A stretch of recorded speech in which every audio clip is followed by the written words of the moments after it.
So today's homily is easily one of the hardest ones that I've had to prepare for. And to say that I've immersed my time of preparation in prayer is an understatement.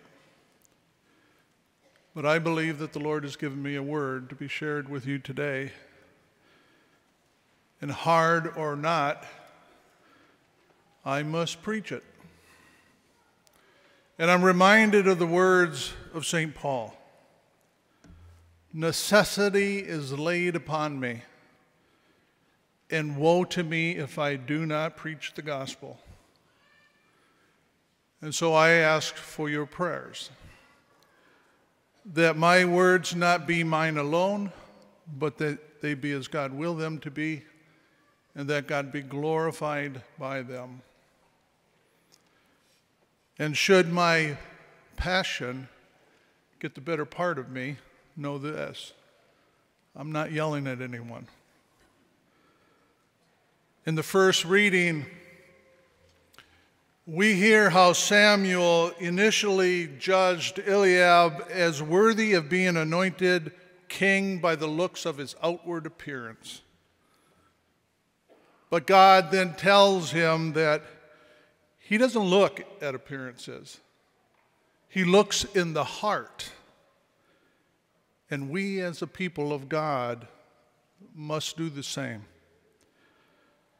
We must not allow outward appearances to cloud our perception, our ability to see. We must not be blind to the truth. The gospel tells us of a man who was born blind. Well, there's something worse than being born blind. It's not wanting to see.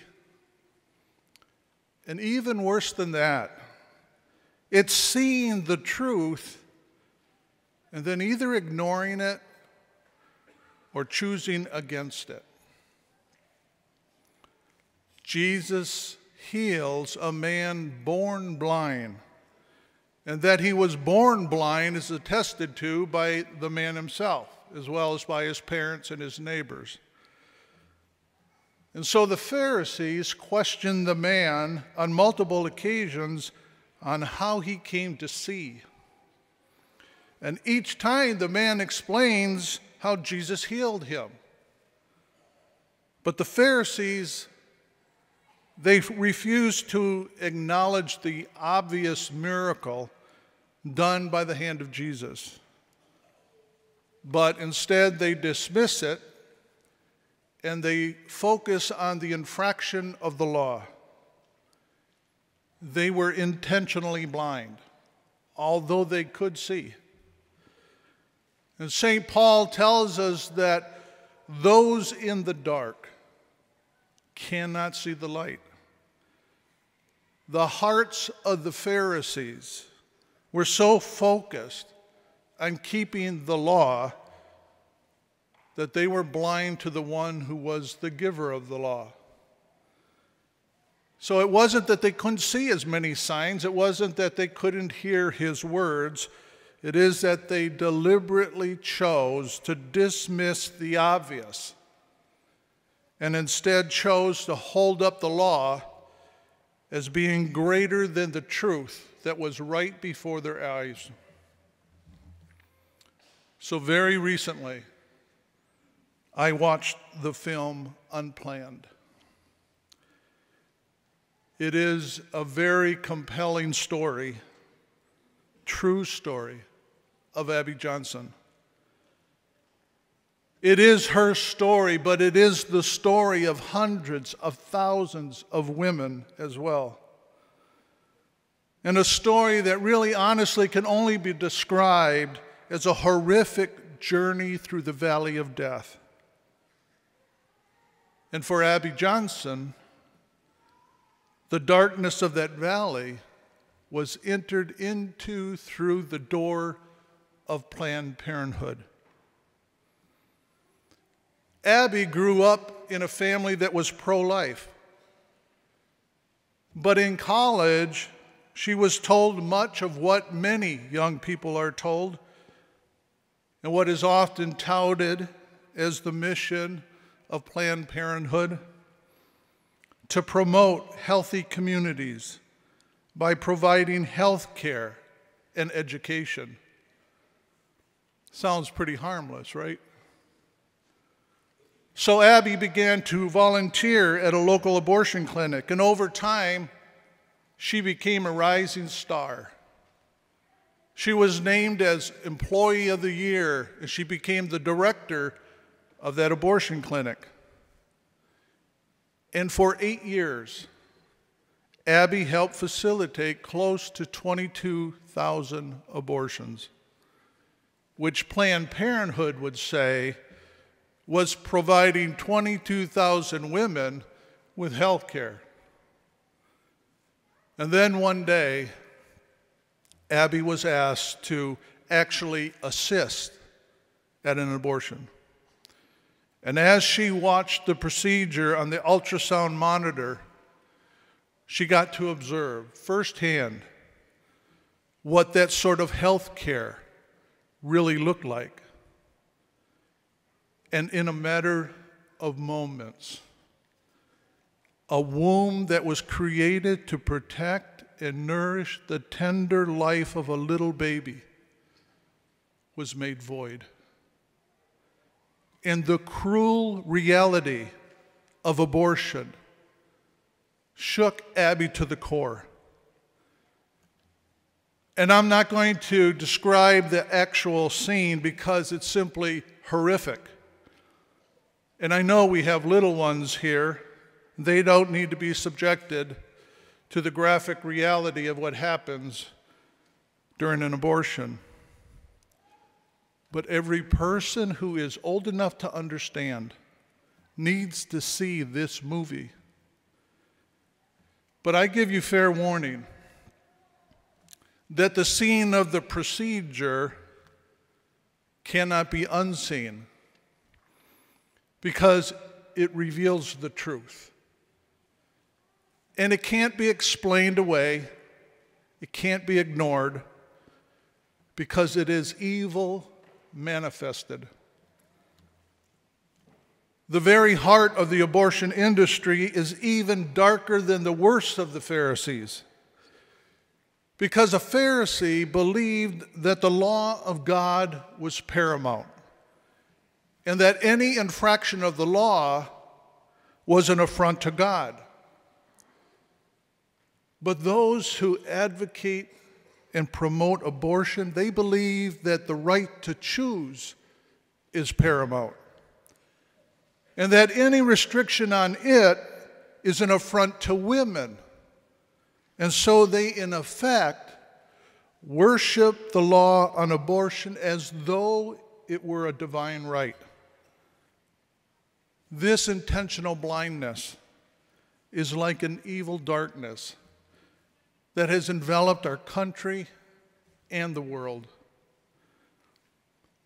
One of the things that I thought was so perfectly portrayed in the movie was the workers at the abortion clinic. Because they're like you and me. They had a job to do, and they believed that they were doing good. But evil can disguise itself as light, even though it's darkness. And those in the dark cannot see the light. Abby Johnson believed that she was doing good. But her experience in that room that day came down on her like the weight of the world. And her own 2 abortions tore open her heart when she came to realize what she had done. The light of Christ came pouring in, and her eyes were open. Those who work in an abortion clinic, they're not evil people. They are like the man born blind, who simply cannot see. The young women who have had an abortion, they're not evil either. They are often confused and desperate, and so vulnerable to the lie. So I know that many of us here have probably supported Right to Life and the movement for many years. We may have stood at the side of the street holding signs condemning abortion, promoting adoption. Maybe we've even gone to Washington, D.C. and participated in the Right to Life March, or gave some items to Mary's Closet downstairs. All of that is very good, but it's not enough.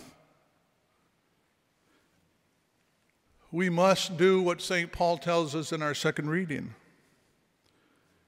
We must live as children of light. For light produces every kind of goodness and righteousness and truth.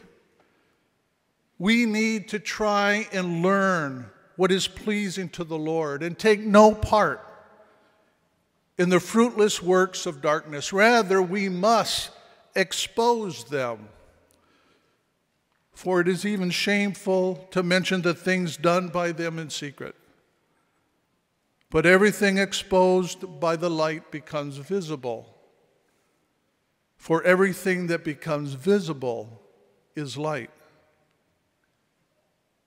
Now, the truth is that many Christians, and many Catholics as well, are living under a veil of darkness. So we may not be blind, but oftentimes we cannot see. We cannot see how our support for different types of organizations is, in effect, support for abortion. We often cannot see or realize how, as the people of God, if we are open to it, are capable of abolishing, through the grace of God, the unjust law of abortion. Many of us can't see through the lie that organizations like Planned Parenthood, who claim to be a nonprofit concerned with women's health, is really a corporate industry motivated not by the health of a woman, but entirely motivated by profit, the price being paid for the life of the child in the womb.